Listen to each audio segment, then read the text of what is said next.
goodness and faithfulness sa ating church.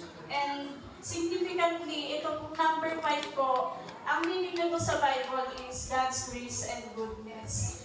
Yung panglimang beses po na binanggit yung pangalan ni David, Picturean mo nga. sabi po doon, he found favor. Ganun din po yung panglimang beses na sinabi yung pangalan ni Ruth. Sabi po doon, it's grace or gracia or biyaya ng Panginoon.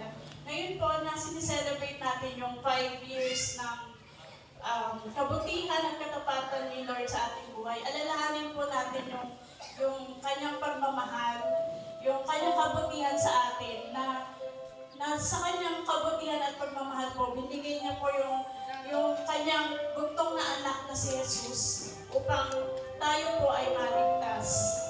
Amen. At dahil po, hindi niya pinagkain sa atin ang kanyang bugtong na anak, makakasiguro po tayo na He will take care of all our needs.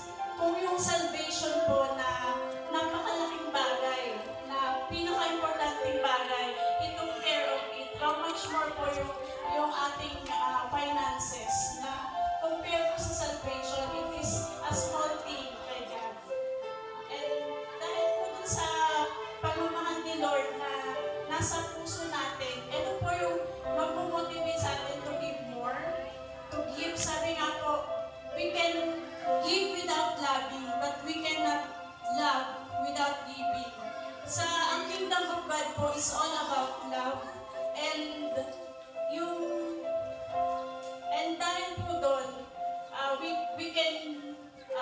we can give po, hindi po nagmumula sa ating kakayahan, kundi sa pag-ibig po ng Diyos na binigay niya po sa atin. Sabihin nga po sa ating verse, in 2 Corinthians 9:6-7, but this I say, he who sows sparingly will also reap sparingly, and he who sows bountifully will also reap bountifully. So let each one give as he purposes in his heart, not grudgingly or out of necessity. For God loves a cheerful giver. Or in Tagalog po, ito ang ibig kong sabihin. Ang nagtatanim ng kakaunti ay aani ng kakaunti. At ang nagtatanim ng marami ay aani ng marami. Ang bawat isa ay dapat magbigay ayon sa kanyang pasya, maluwag sa loob at hindi napipilitan lamang, sapagkat iniibig ng Diyos ang nagbibigay ng may kagalakan.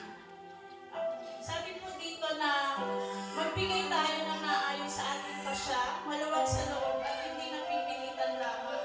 And we should have the right motivation to give, which is out of love. Kasi po, even if we give, but without the right motivation, it's not out of love. Sabi sa 1 Corinthians 13:3, it profits us nothing. Even if we give, wala po tayong mapapala pag hindi ito mula sa pag-ibig. Kaya po, si Lord po muna yung nagbigay, nagpakita sa atin ng pag-ibig upang mahalin po natin siya, ang Diyos, at ang ating kapwa. And if we overflow with that love, we can give supernaturally and naturally. And let us remember po yung God's love sa atin. Yung pagmamahal po ng Diyos ay personal, intimate, na kahit ikaw na lang ang tao sa mundo, gagawin pa rin ng Diyos yung ginawa niyang sakripisyo. Ganyan tayo kamahal ng Lord. And when we give po, hindi po tayo nawawalan, kundi tayo po ay nagtatanim. Kagaya po sa verse natin, ang nagtatanim ng kakaunti ay aanin ng kakaunti, at ang nagtatanim ng marami ay aanin ng marami. When we give po, we don't lose anything that we sow. Kagaya po alam po maraming farmers dito, alam po natin na pag nagtanim tayo, di ba po, may hinihintay tayo harvest sa takdang panahon. Ganun din po sa pagbibigay.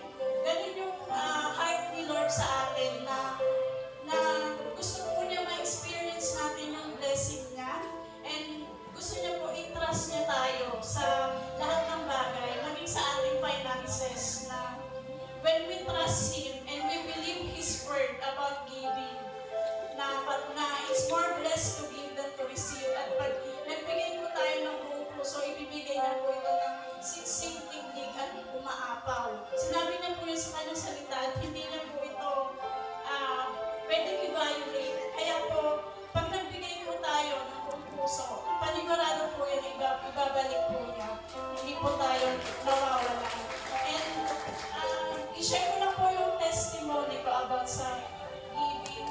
Ito po yung time na wala pa po kaming masyadong ipon, kaming mag-asawa.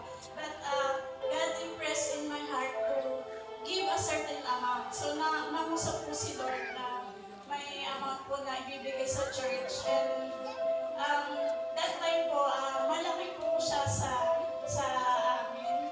But sinabi ko po sa asawa ko yun. And tumain na po, nangusap din si Lord sa kanya. And we trusted God na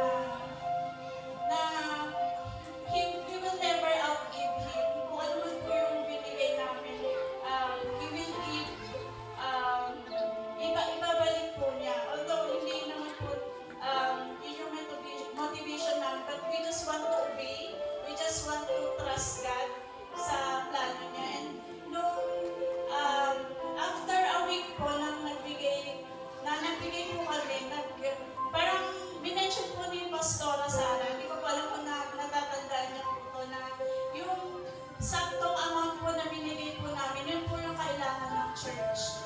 And ayun po, nagpapasalamat po kami na we are used by God for the furtherance of His kingdom para po magamit sa church. And yung pagbibigay po na yun, yun po yung open ng opportunity for me to have a work. Kahit sa bahay lang po, yung work from home, pero exercise ko po yung profession ko at may magandang sahod po. Kaya po, I'm really believing that we can never outgive God. Hindi po natin mahihigitan yung pagbibigay natin sa pagbibigay ni Lord. Lagi po niyang higitan po yun ng siksik, digdig at umaapaw. Maaaring yung iba sa atin yung tatanong, how can we give? Hindi naman sapat yung parang finances ko. But we can start po with where we are, kung anong meron tayo. Pwede po tayong mag-start and trust God that He will bless us. And He will, hindi na po tayo pababayaan. We start with what we have and we trust God sa ating finances. So, itaas po natin yung ating opening minutes. Yes, Lord God, maraming salamat po sa inyong pagmamahal po, sa inyong pagbibigay sa amin, Lord. Thank you, Lord, that pinakita mo na you are the greatest giver of all. Thank you, Lord, for giving us everything, Lord, for showing us your love, Lord, and your goodness, Lord. At dahil, Lord, we can give, Lord, with all our hearts, with the right motivation, Lord, with the right heart, with the right attitude, Lord. Thank you, Lord, that yung puso mo sa amin ay i-bless kami, Lord. Kaya po, tinuturo mo sa amin itong pagbibigay, Lord, para maranasan po namin ang mas malaking pagpapala, Lord, as we trust you, Lord, with our everything, Lord, including our finances, Lord. Thank you, Lord Jesus, sa mga taong naririto na nakarinig ng iyong salita at nakakarinig po ng iyong salita, Lord. Thank you, Lord, that you are with us, Lord, as we continue to celebrate our 5th year anniversary, Lord. And thank you, Lord, sa iyong hangang papuri at pagsamba. In Jesus'